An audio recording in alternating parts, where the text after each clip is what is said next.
Hey, Jeremy here from Gas Wells Garage, And I'm Pat. Welcome back. as always. Well, we're back to work on the Porsche today. Gonna do a little bit of this, a little bit of that. Actually, I don't have a freaking clue what we're gonna do today. Not a damn clue. I think we're just gonna tie up some loose ends, put the cradle back in. Jeremy took it out, got it painted. Which it got scratched up. Yeah, it's gonna get scratched up, but it's just rattle can anyways, so we can touch it up. Yeah, we're probably just gonna tie up a bunch of little loose ends today. We'll get the cradle back in, that way when we do drop the motor and everything out to tie up all this stuff over here, it all comes out in one piece, just like the plan. Well, we'll see, because it was a bitch trying to get it in before, so. Oh yeah, it's tight. It should hold it nice and tight, because it's the freaking pain in the ass to get it in for sure. Yeah, it's gonna hold it tight. But now it'll keep the cradle from being on the floor and in our way, and who knows, we'll see where we go from there. Let's go. Okay, so today, you see you got the Hoopty Civic. You see we have poles, the metal hanging out on the side of it. Yeah, that looks legal. I'm jousting now, I'm going to be a jouster, like the old school days, have your, wooden pole, but anyway. You just didn't want to put a red flag on there and look legal. Nah, there's no fun in that, I'd rather just, skewer things as I'm going down the road. But the reason it's like this, today I was actually going to bring my 77 Chevy C10 pre-runner, we call Harvey Two-Face because looks good on one side, looks shitty on the other. Pat actually absolutely hates that truck. Which side looks good? Well, all of it looks good to me, but Pat hates the truck because they put an 07 Chevy front end on it. I think it looks fine, but he's not very happy. But it's not his truck, so whatever. But so I got up this morning, got everything loaded into Harvey, was going to be driving it today all the way out here up this, well, it's an hour way up this windy road. And I actually sat there and, it's a little sketchy coming up here. So I was like, dear Lord, I don't want to get too religious on anybody. I was like, dear Lord, if there's anything that, any sign that I shouldn't be doing this, give me a sign, And the truck started right up just fine, no problem, And I wanted to kind of check the mileage. So I stopped at the gas station, filled it up, and then checked the route on my GPS to see where I could go to get some mileage. And then I was going to go to the casino up here, fill it up again so I could check my mileage. So put gas and then top it all off, and then end up going to start the truck, and it ain't starting. It's turning over, but there's something going on where it ain't starting. And I'm at the gas station for a good 15 to 20 minutes and nothing. It's just, it's not starting. So I'm like, what the hell, over and over again. People are coming and going. People are asking me, are you okay? You need to jump. I was like, no, it's turning over. The battery's working. It just wasn't starting. So finally, I'm just like, all right, obviously this is the sign I said when I prayed to God. And I was like, all right, let's try this again, I was like, dear Lord, please let it start. I'll take it back home, not bring it up to Pat's. Please just let it start and I'll take it home. And it went, and started up. So, and then I was like, I could still go to Pat's, and then I was like, well, I better not, and drove it back home and switched to the Hoopty Civic and shoved everything in here. So that's my story for today, and let's get on with the show. Yeah, when you make a deal like that, you might want to not back out of the deal. Yeah, I made a deal with God. He came through, so you know what? I drove the Hoopty, so there we go. The people were only asking if you're okay because they saw what you were driving. All right, we'll be back. All right, safety third. Pat is actually putting some crap in his ears. Yeah, it's gonna be loud for like 5 seconds. Not very long. What we got going on here? Somebody wanted to bend the lips up, the ends on the, what do you call it? Skid plate. Wanted to bend the ends up when we built it, and somebody else who's standing beside me here said, no, I don't want to do that. Well, he took it home and painted it and decided he wanted at least the front edge rolled up, so we're getting ready to roll it up. So now I got to make space for it by cutting the corners off right here, and then that's our bend line, so it's just going to be like a little 3/4 inch lip. So that's what we're getting ready to do right now.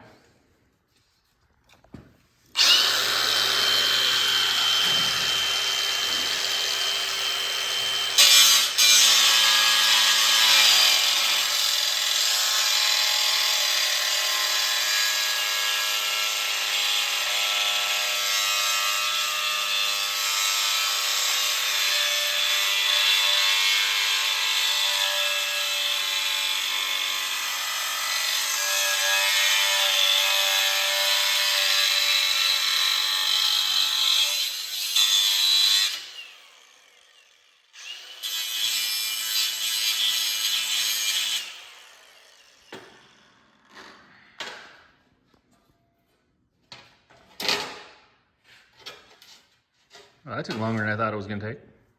Yeah, it's aluminum. I'm not trying to load the blade up with aluminum. Oh. So there's several things you can do. You can put beeswax on here. You can put WD-40 on here. See, if the aluminum gets hot, it sticks to the wheel and the wheel can come apart. So I'm making 2 cuts this big. I'm just cutting real slow, not to build up any heat.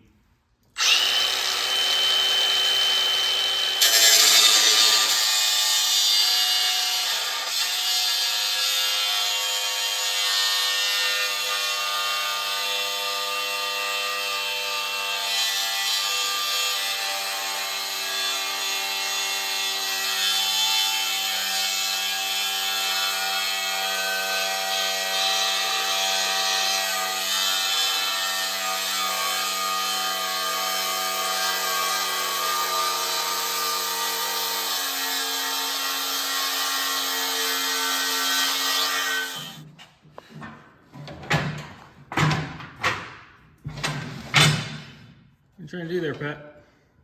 Trying to get this set up in the mag brake to bend the edges. Without destroying the speed holes? Huh? Without destroying the speed holes? Yeah. Preferably? That would be goal number 1.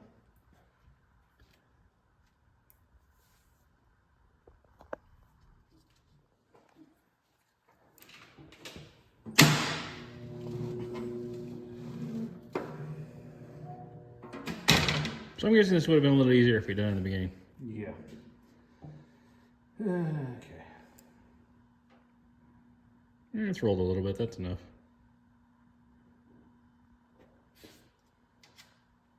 I think I can go the other way.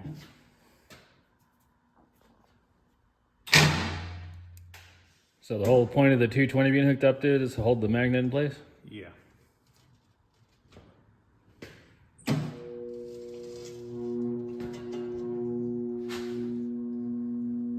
I think that got it.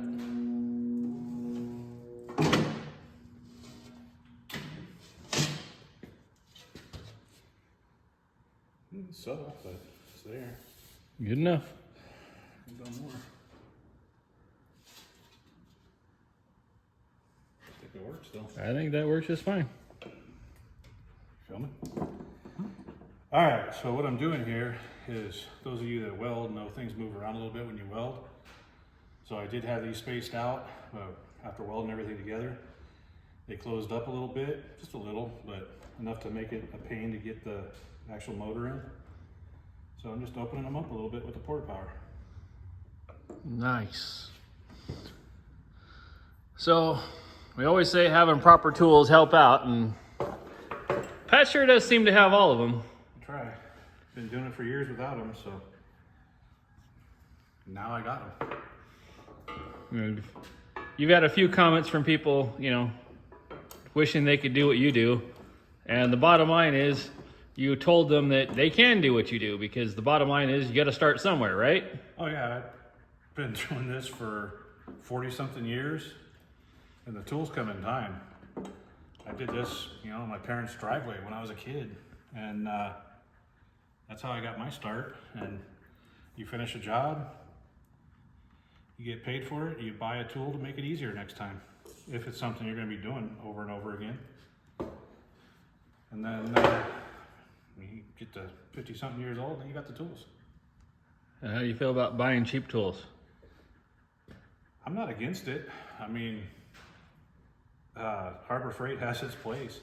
Actually, the Harbor Freight stuff's getting fairly nice. I used to be against it, but that's when I was doing it for a living in a shop.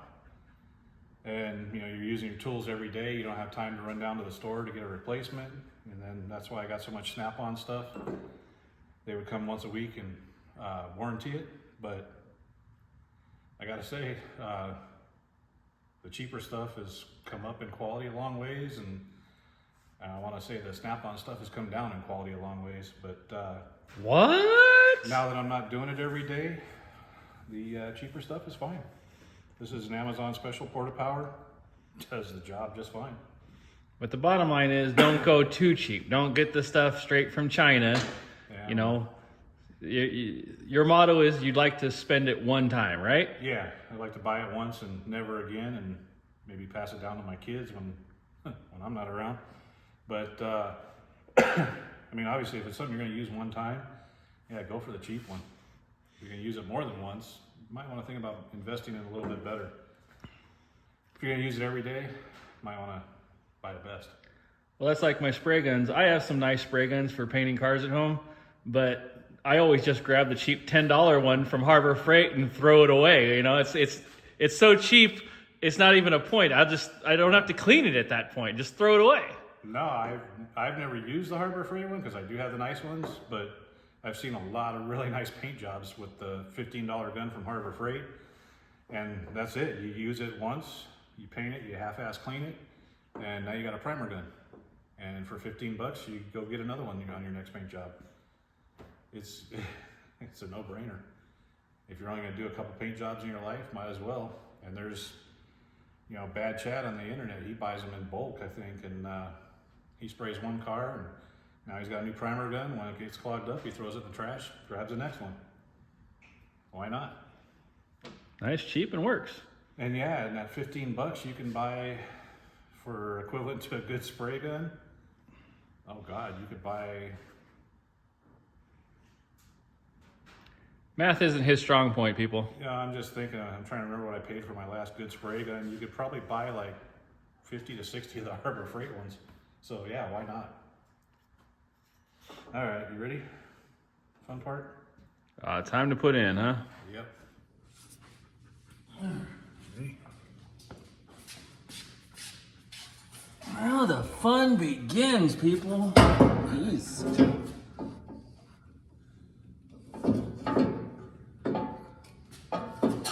Forward.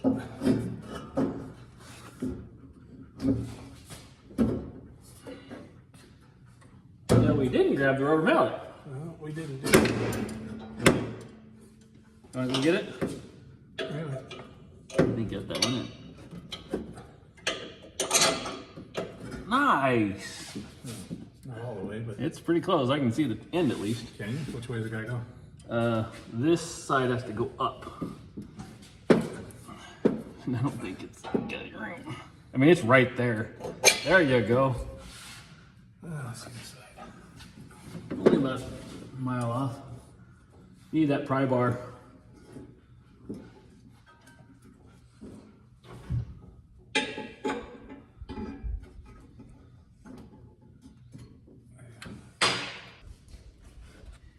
It's always something.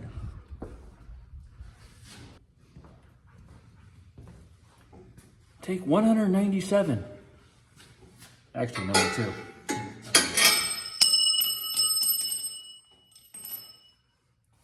I said pry bar, buddy. I know what you said. You don't listen. Because remember we used that last time to push against here to push it over? It's not through.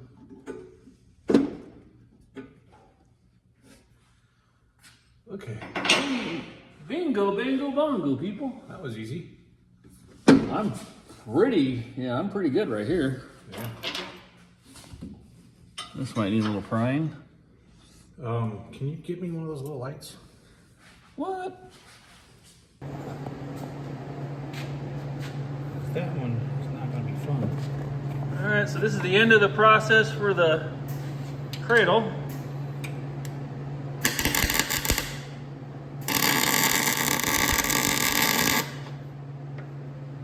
Basically just welding in the nuts for the back of the engine mount. Yeah, so that way we don't have to have 2 people to put it in, and plus this will all be covered up when we're done. So it's basically making a homemade captured nut is all it is. So nuts are here, weld them in spot, then this will be covered over again later. Good to go. All right, we're now at the now what section, right, Pat? Yep. Got the cradle back in, went in much easier. Basically took, what, 10 minutes to get the cradle and the skid plate back on. Got the captured nuts welded in up on top now, so it's a cradle. It's holding the motor. Last time it fought us completely because the ears that hold the engine mounts in place were a little bit narrow on us. And so Pat deciding to widen them up a little bit really helped out. So now it should be easy getting the engine in and out. Knock on wood. I don't have any wood to knock on right now. I got my own wood, but no one wants to see me knock on that. Nope. But yeah, I'm pretty stoked right now. Yeah. Now we just got, like I said, we're at the now what. Now what do we do? Now we sit back and look at it for a minute because it looks good. It looked pretty. So good job, Pat. Thank you. It almost looks like he knows what he's doing. Almost. It looks much better with that lip band up too. Yep. So what we decided to do, Pat? Oh, we're going to put the master cylinder in for a mock-up and install the brace to keep the flex to a minimum. In the 914s, the master cylinder bolts to a bulkhead, firewall, whatever you want to call it. When you push the pedal, it flexes. So right now we're just cleaning up the old one a little bit. What have we spent the last half hour doing? Looking for parts. This is the problem, people, when you rip a car apart, what, almost a year and a half ago? Yeah. And then rearrange the shop. Yep. Stuff tends to move on you. So, having fun. All right, so we're about to take the brake pedal, clutch pedal assembly apart, and we're going to do exactly what I tell everyone to do when you're going to take some apart. We're going to take pictures, aren't we, Pat? Yeah, because there's a lot of moving pieces in this little town. You know, we're got to figure out how to get it apart. There's a nut back here. You know, there's some Springs and clips and wiring and yeah, there's all kinds of good stuff on here. So as I say, take pictures, people. You know, it helps you out in the long run. So Pat is lying down on the job as usual. And so we got to get the assembly put together, which is not fun.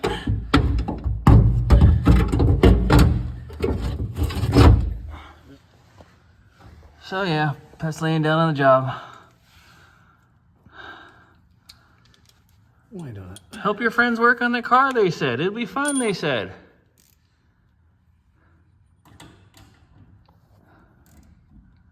I am gonna need a 13mm wrench though. Right, 13? Yeah. What was that you said? So next time, why don't you buy shit with instructions? Would we actually read them? On something like this, possibly. Possibly, huh? It'd be nice to know how it's supposed to go. Well, I'm kind of curious how the brake line's supposed to go right here.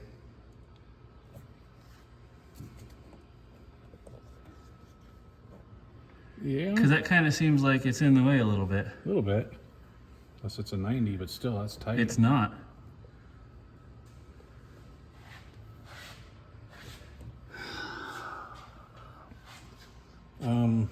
That is a good question. So what, Pat, we ran into another problem? Yeah. How can that be? This is made just for this car. Yeah. Well, with no instructions and a bent car, it's kind of hard. So what's the problem? What are we doing?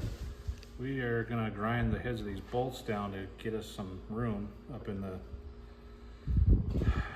This is the brace for the master cylinder. And it goes in between the steering rack and the master cylinder. Goes in like this and it pushes against the master cylinder and also holds it from bending down when you push on the brake. Because the master cylinder, like I said, is mounted to the firewall. It's real flimsy. And this kit from, where is it from? Elephant Racing. From Elephant Racing. It's a really tight fit, and we have a car that's probably bent, so it's even tighter. I don't know about probably bent. Yeah. So I'm gonna grind the heads of these bolts down by about half and see if that gives us enough room. Wish us luck, people. Yeah, fingers crossed.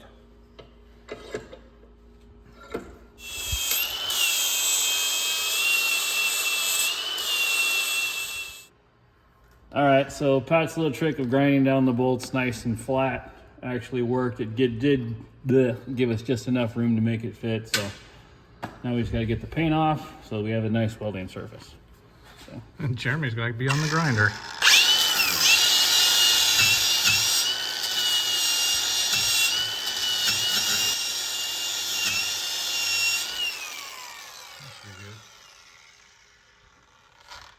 That's all there is to it.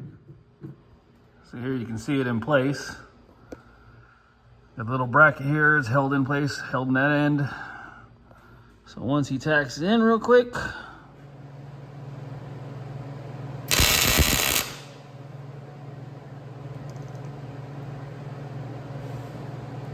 So I spent all that time painting my suspension. What does Pat do? Let me grind it off. Yep.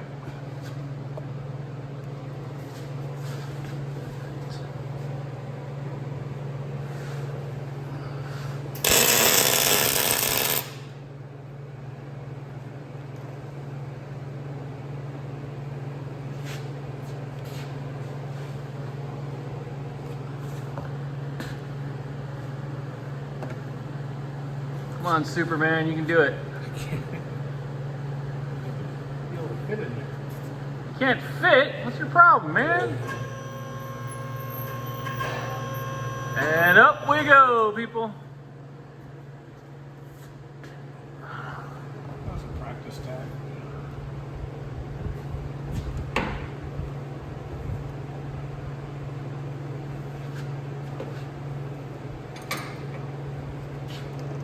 Really? Yeah, I missed it all the way around. Huh? I missed the whole thing. Missed it by that much. Well, at least one side held.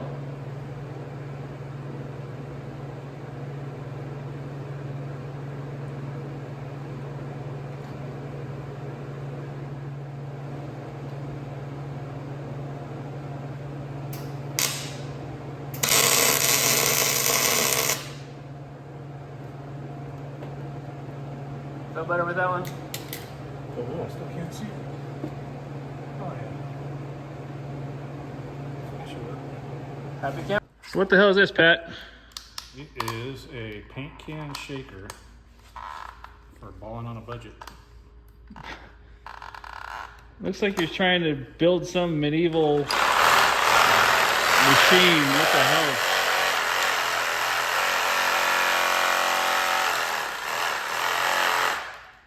I think that shook. You know, I've seen women with something similar to that. Yeah. Bet they enjoyed it. Well, paint shucking for sure. Even warm. Hey, so that wraps up another episode of Gaswell's Garage. Somehow the closing scene got screwed up again. I don't know. We had video and it just was all black. You could hear us, but it was just all black. But as always, you know, please hit that subscribe button. Get my St. Jude. Thank you for watching.